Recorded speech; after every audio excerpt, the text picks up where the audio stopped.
A very good morning to all of you. I am Dr. Ranjita and you all are welcome to Zumexa classes. आज के इस lecture में हम लोग पढ़ रहे हैं क्लास 10 हिस्ट्री एनसीईआरटी के चैप्टर नंबर 3 के बारे में। तो ये इस चैप्टर का पार्ट 2 है। So let's start. इस चैप्टर में हम लोग बात कर रहे हैं nationalism in India. So as you know हम लोग 9th और 10th जो क्लास हिस्ट्री होती है उसमें हम लोग वर्ल्ड हिस्ट्री के बारे में बात कर रहे हैं। तो जैसे कि हमने वर्ल्ड के बाकी के कंट्रीज़ के बारे में बात किया, French revolution, Russian revolution, Germany में जो भी चेंजेस आ रहे थे और यूरोपियन कंट्रीज़ में क्या क्या चेंजेस आ रहे थे, इन सब चीज़ों के बारे में हमने डिटेल में बात किया। So we are just talking about the India and Indian subcontinent as well, right. हम इसमें बात कर रहे हैं क्या क्या चेंजेस आ रहे हैं। सो लेट्स स्टार्ट। अगर आपका कोई डिटेल सवाल है तो आप इस ईमेल एड्रेस पर मुझे मेल कर सकते हो। ये मेरा इंस्टाग्राम हैंडल है और ये मेरे टेलीग्राम चैनल का आपको लिंक दिया गया है। तो इस टेलीग्राम चैनल पर आपको मेरे सभी लेक्चर्स के PDF मिलते हैं जिनको आप रिविजन के लिए डाउनलोड कर सकते हो। तो जैसा कि हम इस चैप्टर में बात कर रहे हैं, हम इस चैप्टर में इंडिया के बारे में बात कर रहे हैं। हम लोग स्टार्ट कर रहे हैं उस पीरियड को जो 1857 से स्टार्ट होता है। 1857 को हम क्या मानते हैं? 1857 को हम मानते हैं कि हमारी आज़ादी की पहली लड़ाई थी, पहली क्रांति थी, जिसकी वजह से हम लोगों को समझ में आना शुरू हुआ था कि हमें आज़ाद हो जाना चाहिए। हम लोग ये बात कर रहे हैं कि किस तरीके से नेशनल सेंटिमेंट्स जो है इंडिया में डेवलप हो रहे हैं। इंडिया भी अपने आप को इंडिया नहीं मानता था। India was also divided into small group, small kingdoms में वो डिवाइडेड था। सब लोग सबके अपने अपने मुद्दे थे लैंग्वेज के बेसिस पे, और जो भी वहाँ पे रूल करता था राजा, उसके बेसिस पे सब अपने आप को डिफरेंट मानते थे। तो नेशनलिस्ट फीलिंग जो होती है वो स्लोली एंड स्लोली डेवलप होती है।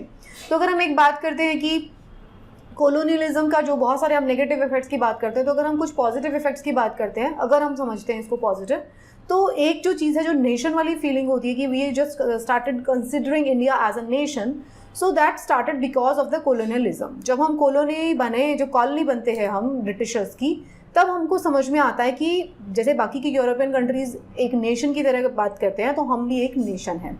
तो ये सारी फीलिंग्स आती है। तो अभी हमने बात किया था, यही सारी बात हमने बात की थी 1857 से लेकर 1907 तक का जो टाइम पीरियड था उसको हमने डिस्कस किया था फर्स्ट पार्ट में। किस तरीके से सिपाही म्यूटिनी होती है, अलग अलग तरीके के एक्ट्स आते हैं, vernacular press act, arms act, Ilbert bill आता है, पार्टीशन होता है 1905 में बंगाल का, स्वदेशी मूवमेंट होता है, कांग्रेस का स्प्लिट हो जाता है, ठीक है। तो ये सारी बातें हमने बात की थी। फिर हमने बात किया था कि जो फर्स्ट वर्ल्ड वॉर चल रही थी तो किस तरीके से हमारे कंट्री के अंदर इफेक्ट आ रहे थे, वर्ल्ड ओवर इफेक्ट आ रहे थे, बट हम क्योंकि कॉलोनी थे किसकी, ब्रिटिशर्स की, और ब्रिटिशर्स जो थे उस टाइम पे यूके जो था वो वर्ल्ड वॉर में इन्वॉल्व था, राइट। तो हमारे ऊपर बहुत सारे इफेक्ट्स आ रहे थे। तो हमारे ऊपर क्या क्या इफेक्ट्स आ रहे थे, हमने ये सारी बातें की। सत्याग्रह का आइडिया उस टाइम पे स्टार्ट होता है क्योंकि गांधी जी आ जाते हैं। कहाँ से आते हैं? साउथ अफ्रीका से। गांधी जी जो है इंडिया में लौट आते हैं, अपने साथ वो लेकर आते हैं सत्याग्रह का आइडिया। जब तक गांधी जी इंडिया में आते हैं तब तक वो एक वेल एस्टेब्लिश लीडर बन चुके हैं क्योंकि उन्होंने अपने सारे एक्सपेरिमेंट कर लिए थे। कहाँ? साउथ अफ्रीका में। देखिए, जो भी हम लोग पढ़ रहे हैं वो हम एक स्टोरी की तरह पढ़ रहे हैं। हम लोग पूरी बात कर रहे हैं कि उस टाइम क्या हुआ, उस टाइम क्या हुआ, उस टाइम क्या हुआ, और उसमें हम जॉट डाउन कर रहे हैं फैक्ट्स को। तो आई विल स्ट्रांगली इंसिस्ट कि आप उसको उसी तरीके से सुनिए। अगर आपको लगता है कहीं पर कुछ मिसिंग है तो आप दोबारा से इसी लेक्चर को देख लेना, ठीक है, ताकि आपके दिमाग में वो स्टोरी सेट हो जाएगी। जो फिलर्स होते हैं आप उसके बीच में डाल सकते हो, उसमें कोई प्रॉब्लम नहीं होता। बट प्रॉब्लम पता है कहाँ होता है? प्रॉब्लम वहाँ होता है कि आपका जो स्केलेटल फ्रेमवर्क होता है, किसी चीज़ का जो बेसिस होता है, जो बेसिक्स होते हैं उस पर्टिकुलर टॉपिक के, वो आपके मिसिंग होते हैं। तो जब अगर आपके बेसिक्स ही मिसिंग हो जाएंगे तो फिर आप उसमें कितने भी फिलर डालो, बेसिक्स नीचे आपको पता नहीं कहाँ जाना है, तो वो प्रॉब्लम हो जाती है। तो एक साइंटिफिक तरीके से हम पढ़ने की कोशिश कर रहे हैं, राइट। तो सत्याग्रह का आइडिया लेकर आते हैं गांधी जी। सत्याग्रह का आइडिया में क्या होता है? सत्याग्रह के आइडिया में यही हमने बात किया था कि भाई ट्रूथ जो है उसको एस्टैब्लिश करना है। अल्टीमेटली जो ट्रूथ है वो हमेशा जीतता है। तो इस तरीके से हमने डिटेल में डिस्कस किया था। तो गांधी जी ने 3 एक्सपेरिमेंट किए, चंपारण में, खेड़ा में और अहमदाबाद में। 1919 में रॉलेट एक्ट आता है। रॉलेट एक्ट के अगेंस्ट तहत क्या होता है कि किसी को भी जो है बिना किसी ट्रायल के इम्प्रिजन किया जा सकता है। तो इसके अगेंस्ट में जो है लोग काफ़ी हड़ताल वड़ताल करते हैं, प्रोटेस्ट कर रहे हैं। ये वाला टाइम पीरियड हमने देखा जब जनरल ओ डायर ने अमृतसर में जलियांवाला बाग में निहत्थे लोगों के ऊपर गोलियां बरसा देते हैं। तो बहुत सारे लोग मारे जाते हैं। और ये जो इसको मतलब ये इतना बड़ा इंसिडेंस है वर्ल्ड हिस्ट्री के अंदर कि इसके लिए जो है आपने देखा होगा कुछ सालों पहले यूके ने जो है फॉर्मल अपॉलॉजी भेजा था, राइट। आपको याद होगा। ये मैं क्यों कनेक्ट कर रही हूँ डॉट्स को? I am just telling you कि in present context also this Jallianwala massacre is being discussed in the Europe also, UK also, और वर्ल्ड ओवर हिस्ट्री में। तो उस टाइम पे फॉर्मल अपॉलॉजी आया था, ठीक है। आप अगर जाएंगे तो ट्रेस बैक करके उसको देख सकते हैं, राइट। तो ये सब हुआ था। और लोग जो थे बहुत ज़्यादा लोगों के अंदर रिसेंटमेंट बढ़ जाता है। अब हम पहुंच चुके हैं खिलाफत इशू। अब हम उस टाइम पीरियड पे पहुंच चुके हैं जब वर्ल्ड वॉर एंड हो चुका था। वर्ल्ड वॉर एंड हो चुका है, पहले ही हम पढ़ चुके हैं फर्स्ट पार्ट में। खिलाफत इशू आ जाता है। अब खिलाफत इशू क्या है, अब हम उसके बारे में जानने की कोशिश करेंगे। जब फर्स्ट वर्ल्ड वॉर एंड हुई थी तो क्या हुआ था, ओटोमन जो एम्पायर था which was established in Turkey, Turkey के अंदर था ओटोमन एम्पायर। तो वहाँ पे क्या हो जाता है, वो उसकी डिफीट हो जाती है। टर्की हार गया है, फर्स्ट वर्ल्ड वॉर खत्म हुई है, टर्की हार गया है। अब क्योंकि टर्की हार गया और टर्की के अंदर ओटोमन एम्पायर है, टर्की के अंदर वहाँ पे कौन, ओटोमन एम्पायर का जो चीफ है खलीफा, उसको जो है सारे के सारे मुस्लिम कम्युनिटी के लोग अपना हेड मानते हैं। ठीक है, उनके रिलीजियस सेंटिमेंट इससे अफेक्ट हो रहे हैं। अब वहाँ पे वो लोग हार चुके हैं, तो अब क्या किया यूरोपियन जो नेशंस थे जो जीत गए थे वर्ल्ड वॉर में, उन्होंने क्या किया, टर्की के ऊपर बहुत हार्श मेजर्स लगा दिए और खलीफा की सारी पावर्स को भी सीज कर लिया। तो हार्श पीस ट्रीटी साइन की जाती है, पीस ट्रीटी के बाद ही वर्ल्ड वॉर एंड हो रही है। तो उसके अंदर जो है, जो इनका खलीफा जो है, वो उनका स्पिरिचुअल हेड है, उसके ऊपर बहुत ज़्यादा हार्श मेजर्स लगा दिए जा रहे हैं। अब मुस्लिम जो है जहाँ पे भी रहते हैं, इंडिया में भी रहते हैं, अब वर्ल्ड ओवर के सारे मुस्लिम इस बात से बहुत ज़्यादा नाराज़ हैं क्योंकि उनके रिलीजियस जो हेड है, उनके टॉप हेड जो है उनके रिलीजन के, उसके ऊपर सेंक्शंस लगा दिए गए, उनकी पावर्स को सीज कर लिया गया, राइट। तो अब जो होता है, इंडिया के अंदर खिलाफत कमेटी बनाई जाती है 1919 में। किस लिए, जो खिलाफत जो टू डिफेंड खलीफाज टेम्पोरल पावर, इसलिए बनाई जाती है कि वो सपोर्ट दिया जाए सारे वर्ल्ड ओवर से कि खलीफा की जो पावर्स है उसको रिटेन किया जाए, क्योंकि वो है कौन है, उनका रिलीजियस हेड है मुस्लिम्स का। अब क्या होता है, मुस्लिम लीडर जो होते हैं, जिसमें से दो नाम आपको बहुत अच्छे से याद रखने हैं, मोहम्मद अली एंड शौकत अली। तो ये जो दोनों हैं, मोहम्मद अली और शौकत अली, जो हैं वो डिस्कस करते हैं महात्मा गांधी जी के साथ आकर कि possibility of united mass action. Mahatma Gandhi ji को समझ में आ जाता है कि भाई मुस्लिम लोग जो हैं हमारे पास खुद आ रहे हैं और उनका जो कॉज है वो इतना इंपॉर्टेंट कॉज है, तो हमें यूनाइट हो जाना चाहिए। और महात्मा गांधी को दिखती है इसके अंदर अपॉर्चुनिटी किस चीज़ की, हिंदू मुस्लिम एकता की, क्योंकि हिंदू मुस्लिम वाला प्रॉब्लम जो है इंडिया के अंदर बहुत हिस्टोरिकली आपको देखने को मिलेगा।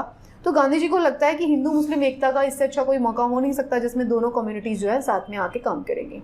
तो गांधी जी जो है खिलाफत क्वेश्चन को भी साथ में ले आते हैं। अभी किस बात के बारे में बात हो रही थी, जो नॉन कॉपरेशन मूवमेंट हो रही थी, उसमें स्वराज की बात हो रही थी कि हमें अपना खुद का राज होना चाहिए। स्वराज प्लस खिलाफत, दोनों इश्यूज को कंबाइन कर दिया जाता है। क्यों आता था खिलाफत का इशू, वर्ल्ड वॉर एंड होने के बाद खलीफा जो है उनकी पावर्स को सीज कर दिया गया था इन टर्की ओटोमन एम्पायर के अंदर, इसलिए खिलाफत क्वेश्चन आ जाता है। गांधी जी उसमें अपॉर्चुनिटी देखते हैं, तो मुस्लिम और हिंदू दोनों साथ में आ जाते हैं, मतलब कि मुस्लिम लीग और कांग्रेस जो है साथ में आ जाती है, और खिलाफत क्वेश्चन प्लस स्वराज दोनों के लिए साथ में अब प्रोटेस्ट स्टार्ट होता है। तो गांधी जी, जो कांग्रेस का सेशन था 1920 का, तो ये इंपॉर्टेंट सेशन है, कलकत्ता में हुआ था। तो इस सेशन को भी आपको याद रखना चाहिए कि कहाँ से शुरुआत हुआ। 1920 का जो कलकत्ता का सेशन है, उसमें गांधी जी कन्विंस करते हैं सारे मेंबर्स को नॉन कॉपरेशन मूवमेंट स्टार्ट करने के लिए। नॉन कॉपरेशन मूवमेंट किस चीज़ को सपोर्ट कर रहा है, दो चीज़ों को सपोर्ट करता है, खिलाफत क्वेश्चन को और स्वराज को, राइट। दोनों पार्टी साथ में आ गई है। इस टाइम पे महात्मा गांधी जी ने किताब लिखी थी अपनी, जिसका नाम था हिंद स्वराज। हिंद स्वराज इस टाइम पे नहीं, सॉरी 1909 में जब गांधी जी ने अपनी किताब लिखी थी हिंद स्वराज, उसमें उन्होंने लिखा था कि जो इंडिया है उसको, if he said that if Indians refuse to cooperate, British rule in India would collapse in a year. तो स्वराज आ जाएगा, तभी ये बात आती है नॉन कॉपरेशन मूवमेंट की। मतलब गांधी जी ने अपनी किताब में क्या लिखा था, उन्होंने कहा था कि भाई अगर ब्रिटिशर्स का रूल पता क्यों चल रहा है, क्योंकि इंडियंस जो है उसको कॉपरेट कर रहे हैं, राइट। तो अगर इंडियन अपना कॉपरेशन बंद कर देते हैं तो ब्रिटिशर्स का रूल एंड हो जाएगा। तो इसीलिए उन्होंने बात किया नॉन कॉपरेशन मूवमेंट का कि भाई इनको कॉपरेट करना छोड़ दो और हम इनके रूल को खत्म कर देते हैं। बात हो रही है 1920 की। अब क्या होता है, बहुत सारे जो कांग्रेस लीडर थे, मुस्लिम लीग और कांग्रेस साथ में आ गई है और नॉन कॉपरेशन मूवमेंट स्टार्ट होने वाला है, राइट। जो बहुत सारे कांग्रेस मेंबर्स थे, they were reluctant to boycott the council election. Gandhi ji ने क्या कहा था कि आप नॉन कॉपरेशन स्टार्ट कर दो, काउंसिल इलेक्शन को भी बॉयकॉट कर दो, मतलब सब चीज़ों को जो ब्रिटिशर्स से रिलेटेड है उन सबको बॉयकॉट कर दो, उनकी काउंसिल को भी बॉयकॉट करो। कुछ लोग जो कहते थे कि नहीं हमें काउंसिल में जाना चाहिए और हमें काउंसिल में जाके मतलब अपना रिप्रेजेंटेशन को बढ़ाना चाहिए, हमें इलेक्शन को बायकॉट नहीं करना चाहिए। तो यहाँ पे आपको एक चीज़ देखने को मिलेगी हिस्ट्री में, अगर हम पढ़ेंगे तो मॉडर्न हिस्ट्री पढ़ रहे हैं, ऐसा बहुत सारा बड़ा वर्ग था जो कि गांधी जी से एग्री नहीं करता था कुछ पॉइंट्स पर। तो ये वही बात हो रही थी, कांग्रेस के अंदर ही है, बट वो ये नहीं कह रहे हैं कि भाई गांधी जी कह रहे हैं नॉन कॉपरेशन, वो कह रहे हैं कि नहीं हम काउंसिल में जाएंगे। So they fear that the government might lead to popular, उनको ये लगता था कि अगर हम सारे नॉन कॉपरेशन मूवमेंट के में बैठ जाएंगे तो जो ब्रिटिशर्स हैं वो बहुत वायलेंट मेजर्स लेंगे इसको किल करने के लिए। तो सितंबर से दिसंबर 1920 कलकत्ता सेशन की बात हो रही है। Intense tussle with in the Congress between supporters and opponent of the movement. ये वो वाली बात हो रही है जब कलकत्ता सेशन था ना, सितंबर 1920, तो सितंबर से लेके दिसंबर तक जो है बीच में टसल चलती रहती है। लोग कहते हैं कॉपरेट करना है, काउंसिल में जाना है कि नहीं जाना, तो लड़ाई चलती है कांग्रेस के अंदर। नागपुर सेशन होता है दिसंबर 1920 में। अब देखिए 1920 में ऐसा स्पेशल है, सितंबर में भी सेशन हो रहा है कलकत्ता में और फिर नागपुर में सेशन हो रहा है 1920 में। कॉम्प्रोमाइज़ होता है दोनों के बीच में, non cooperation compromise and non cooperation programme was adopted. ठीक है, नॉन कॉपरेशन मूवमेंट की अब स्टार्ट हो जाती है, राइट। हम बहुत माइन्यूट डिटेल में अभी घुस नहीं रहे, मैं आपको थोड़ी सी डिटेल में लेके जा रही हूँ। बहुत डिटेल 1 to 1 जो है ना वो अभी हम 11th-12th में पढ़ेंगे। एक एक चीज़ के लिए नॉन कॉपरेशन मूवमेंट पढ़ेंगे तो उसी में पूरा एक लेक्चर चलेगा, राइट। तो अभी हम 10th पढ़ रहे हैं, तो जितना इसमें दिया हुआ है मैं उतना ही बता रही हूँ। हो सकता है बहुत सारे लोगों को लगे कि मैंने बहुत सारे फैक्ट्स को मिस किया, मैंने मिस नहीं किया है, मैं उतना ही बता रही हूँ आपको जितना क्लास 10 में दिया गया है, राइट। अब क्या बात हो रही है, नॉन कॉपरेशन मूवमेंट स्टार्ट हो जाता है। तो नॉन कॉपरेशन जो मूवमेंट है एंड खिलाफत मूवमेंट बिगिन इन जनवरी 1921, क्योंकि सबकी लड़ाई वड़ाई खत्म हो गई है कांग्रेस के बीच में, अब शुरुआत हो गई है जनवरी 1921 में। बहुत सारे जो सोशल ग्रुप है पार्टिसिपेट करते हैं इस मूवमेंट के अंदर। सबकी all of them responded to the call of Swaraj, but the term meant different things to different people. अब स्वराज का जो बात हो रही थी ना, Swaraj as a word, Swaraj as a concept, सबके दिमाग के अंदर अलग अलग था। स्वराज का मतलब क्या है, अपना खुद का राज होना चाहिए, काउंसिल में हम लोग को आ जाना चाहिए और हम अपने रूल्स बनाएं, या सब ब्रिटिशर्स को उखाड़ के फेंक देना चाहिए, पूरा का पूरा रूल हमारा होना चाहिए। तो सबका अपना अपना आइडिया था स्वराज को लेके। अब ये तो शुरू हो गई थी मूवमेंट, शुरू हो गई है 1921 के जनवरी में। अब मूवमेंट शुरू होती है टाउन्स में। अब नॉन कॉपरेशन जो मूवमेंट होती है उसमें होता क्या है, तो नॉन कॉपरेशन मूवमेंट में सबसे पहले स्टार्ट होती है मिडिल क्लास से। ठीक है, मिडिल क्लास का इसमें पार्टिसिपेशन आपको देखने को मिलेगा। अभी तक के पहले वाले जो मूवमेंट थे ना उसके अंदर सिर्फ एलीट क्लास पार्टिसिपेट कर रही थी, अब इसमें मिडिल क्लास आ गई है। क्या कर रही है वो स्टूडेंट जो है, उन्होंने गवर्नमेंट स्कूल को छोड़ दिया है, जो भी गवर्नमेंट के कंट्रोल वाले स्कूल थे। गवर्नमेंट कौन थी उस टाइम, ब्रिटिशर्स। हेडमास्टर और टीचर्स है उन्होंने रिजाइन कर दिया, लॉयर्स ने अपनी प्रैक्टिस छोड़ दी, काउंसिल इलेक्शन को बाइकआउट कर दिया गया बहुत सारी जगह एक्सेप्ट मद्रास। मद्रास में नहीं किया गया काउंसिल इलेक्शन को बाइकआउट। तो हम जब डिटेल में पढ़ेंगे तो हम देखेंगे कि मद्रास में अच्छा परफॉर्म भी किया जाता है, राइट। इकोनॉमिक इफेक्ट क्या थे, ये कौन से इफेक्ट थे, ये सारे नॉन कॉपरेशन के थोड़े पॉलिटिकल इफेक्ट्स आप देख सकते हैं। इकोनॉमिक इफेक्ट हुए। अब इकोनॉमिक इफेक्ट्स में क्या आता है, लोगों ने फॉरेन गुड्स को बॉयकॉट कर दिया। जो भी बाहर का सामान खरीदते थे, कपड़े हो गए, उसमें कुछ और गुड्स हो गई, उसको खरीदना बंद कर दिया on the call of Gandhi ji. Gandhi ji का ये मैसेज फैल गया था कि हमें कॉपरेट नहीं करना सिस्टम के साथ। तब क्या होता है, फॉरेन गुड्स को बॉयकॉट कर दिया जाता है। लिकर शॉप जिसमें भी लिकर सेल होता है उसको लूट लिया जाता है। फॉरेन क्लोथ्स जो होते हैं उनको जला दिया जाता है। फॉरेन क्लोथ्स का इंपोर्ट जो है डिक्लाइन कर जाता है बहुत, क्योंकि लोगों ने खरीदना बंद कर दिया।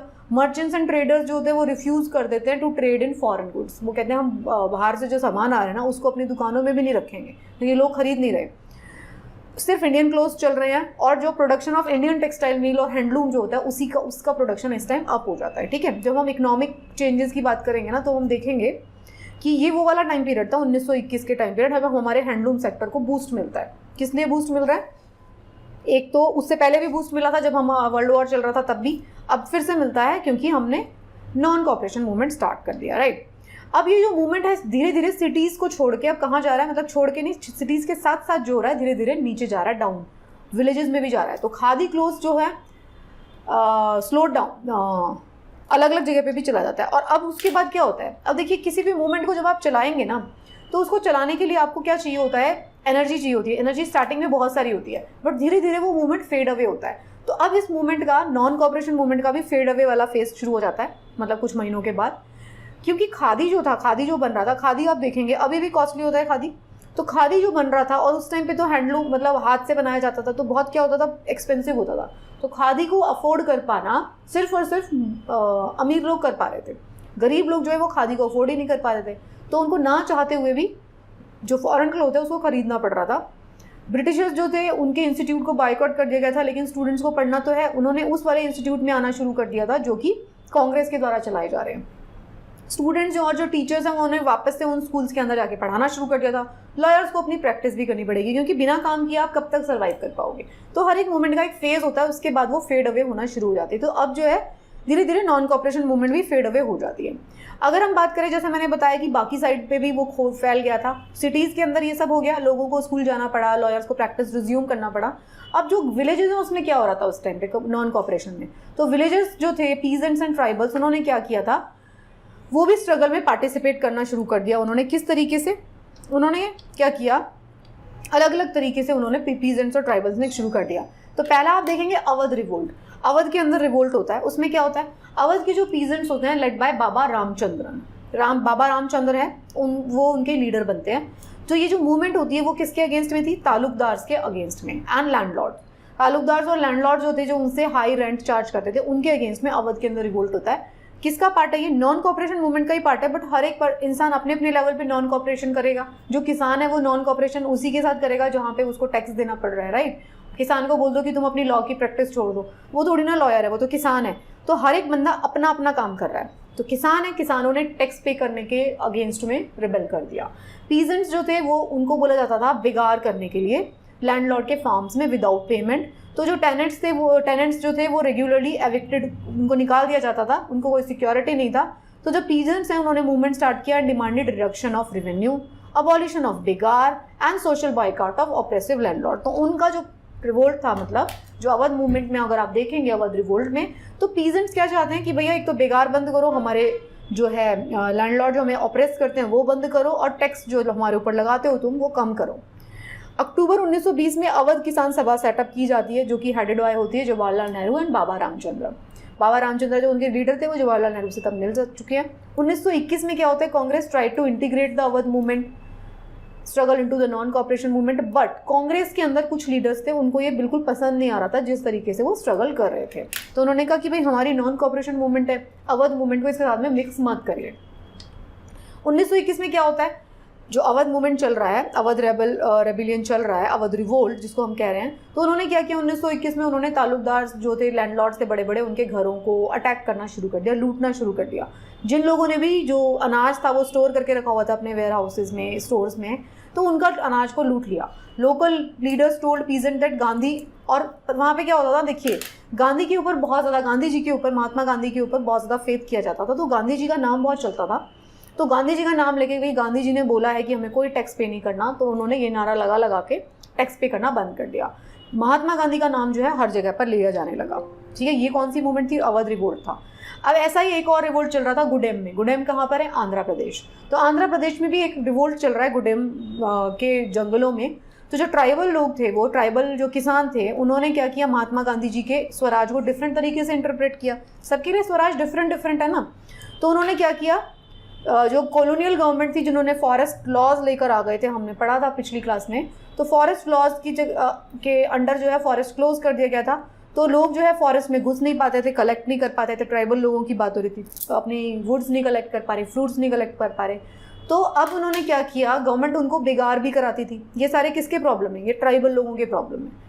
ठीक है, सबके अलग अलग प्रॉब्लम है, स्टूडेंट्स के अलग प्रॉब्लम चल रहे हैं। ट्राइबल लोगों का क्या प्रॉब्लम है कि उनको जंगलों में घुसने नहीं दिया जा रहा, लकड़ी नहीं काट सकते, उनको बेगार करनी पड़ती है अगर उनको जंगल में जाना है तो उन्होंने उसके अगेंस्ट में रिवोल्ट शुरू किया। तो अर्ली 1920s में मिलिटेंट गुरिल्ला मूवमेंट स्टार्ट होता है गुडेम हिल्स में। ये it was not a form of struggle that Congress could approve. ये जो गुरिल्ला वॉरफेयर में आ जाते हैं, अब देखिए कांग्रेस जो है ना वो बहुत सोफिस्टिकेटेड तरीके से सिटीज़ के अंदर काम कर रही है ना, टाउन्स के अंदर। अब वो सारी की सारी चीज़ें जो है आप जंगल के अंदर अप्लाई नहीं कर सकते। अब जो जंगल के लोग हैं, जो ट्राइबल लोग हैं, वो अपना रिवोल्ट अलग तरीके से करेंगे। वो छुप छुप के जो है वो अटैक करते हैं, क्योंकि उनके पास कोई एडवांस वेपन्स तो है नहीं, कोई बंदूकें नहीं है उनके पास, तो वो गुरिल्ला टैक्टिक्स अपनाते हैं, छुप जाएंगे, अटैक करेंगे, फिर भाग जाएंगे, है ना, ढूंढना उनको मुश्किल है। तो जो कांग्रेस के लोग थे वो कहते थे हम इसको सपोर्ट नहीं करेंगे, हमारा मूवमेंट तो भैया नॉन कॉपरेशन मूवमेंट है, नॉन वायलेंट मूवमेंट। तो ये जो अवध मूवमेंट की बात कर लो, चाहे अवध रिवोल्ट, चाहे ये वाला गुडेम रिवोल्ट की बात कर लो, तो कांग्रेस इसको फुल हार्टेडली सपोर्ट नहीं करती थी, समझिए इस चीज़ को। तो अलूरी सीताराम राजू जो है वो गुडेम रिबल के रीडर हैं। वो महात्मा गांधी के आइडियाज़ से इंस्पायर्ड थे और नॉन कॉपरेशन मूवमेंट के बारे में जानते थे। तो उन्होंने लोगों को बोला कि भैया खादी वादी पहन लो तुम, और ये बाहर के लोगों को ड्रिंकिंग करना छोड़ दो, ये सब उन्होंने बोला। बट उन्होंने ये बोला, जो गुडेम के जो अलूरी सीताराम राजू जो कि गुडेम रिवोल्ट के लीडर हैं, वो ये कहते थे कि भाई, क्योंकि जंगल में चल रहा है ना वो रिवोल्ट, तो वो कहते थे कि भाई हमें जो है ना यूज़ ऑफ फोर्स करना पड़ेगा, नॉन वायलेंस से हमको आज़ादी नहीं मिल पा रही। अब हम इसको आउटराइटली ये नहीं कह सकते कि ये सही है या गलत है, क्योंकि हर एक वर्ग के लिए अलग अलग चीज़ें सही हैं, अलग अलग चीज़ें गलत हैं, राइट। ये आपको समझना पड़ेगा। तो इन लोगों के लिए वायलेंस करना ज़रूरी था, तो इन्होंने कहा कि भैया वायलेंस ज़रूरी है। तो गुडेम रेबल जो है उसने पुलिस स्टेशन को अटैक कर दिया, बहुत सारे किल कर दिया ब्रिटिश ऑफिसर्स को। बट बात वहीं आ जाती है, जब आप वायलेंट होगे तो फिर रिवोल्ट को किल किया जाएगा। राजू जो है उनको कैप्चर कर लिया जाता है और उनको एग्जीक्यूट कर दिया जाता है 1924 में। तो इसीलिए जो है गांधी जी को ये सारी बातें पता थी कि भैया अगर आप नॉन वायलेंस तरीके से अपनाओगे तो गवर्नमेंट क्या करेगी आपके ऊपर, कुछ नहीं, वो वाटर कैनन्स का यूज़ करेगी, आंसू गैस छोड़ देगी ज़्यादा, कभी कभी लाठी चार्ज हो सकता है, बट आपको गोली ही नहीं मारी जाएगी, राइट, आप जिंदा रहोगे। तो इसलिए आप मूवमेंट को चला पाओगे। बट अगर आप वायलेंट हो जाओगे, आप ब्रिटिश ऑफिशियल्स को मारना शुरू कर दोगे या किसी भी गवर्नमेंट ऑफिशियल को, तो आपके रिवोल्ट को बहुत बुरी तरीके से किल कर दिया जाएगा। तो this was very well understood by Gandhi ji and that is why he was the propounder of non-violence all the time. Assam plantation का रिवोल्ट भी, वर्कर्स का रिवोल्ट भी चल रहा है। हमने क्या क्या पढ़ा अभी, गुडेम वाला रिवोल्ट पढ़ा हमने, अवध वाला रिवोल्ट पढ़ा। असम प्लांटेशन के जो वर्कर्स थे, टी प्लांटेशन वाले, वो भी, उनके लिए फ्रीडम का मतलब था right to move freely in and out confined spaces में विच दे वर एनक्लोज्ड। मतलब जहाँ जहाँ पे उनको बोल जाता था भाई तुम्हारा इतनी पोर्शन में रहना, उसके बजाय उनका मतलब था फ्रीडम का मतलब है सब जगह घूम सके। मैंने कहा कि फ्रीडम का मतलब हर एक इंसान के लिए अलग अलग है, राइट। तो इनलैंड इमिग्रेशन जो एक्ट था 1859 का, उसमें प्लांटेशन वर्कर्स जो थे उनको परमिटेड नहीं था to leave the tea gardens without permission. तो उनको कन्फाइन कर दिया जाता कि भैया तुम टी गार्डन में ही रहोगे, वहीं पे पैदा होगे, वहीं पे बड़े रहोगे, वहीं पे रहोगे हमेशा।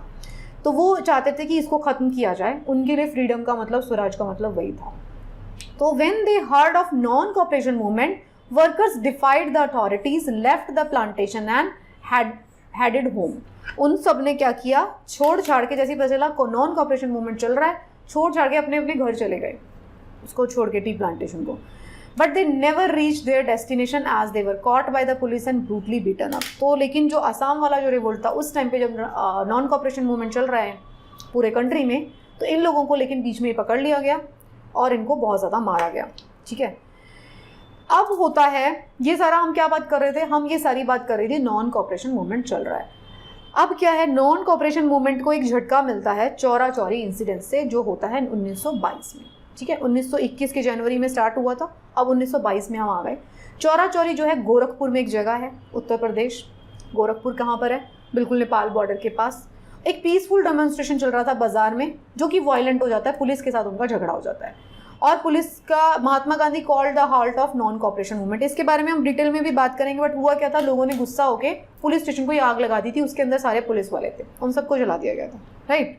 तो फरवरी 1919 में जो है महात्मा गांधी क्या करते हैं, 1 साल हो गया है पूरा मूवमेंट को, उसको विड्रॉ कर लेते हैं। वो समझ जाते हैं कि भाई अब जो है वायलेंट हो गया ये मूवमेंट बहुत ज़्यादा, अब इसे विड्रॉ करने का टाइम हो जाता है। तो 1922 के फरवरी में इस मूवमेंट को विड्रॉ कर लिया जाता है। किस मूवमेंट को, नॉन कॉपरेशन मूवमेंट।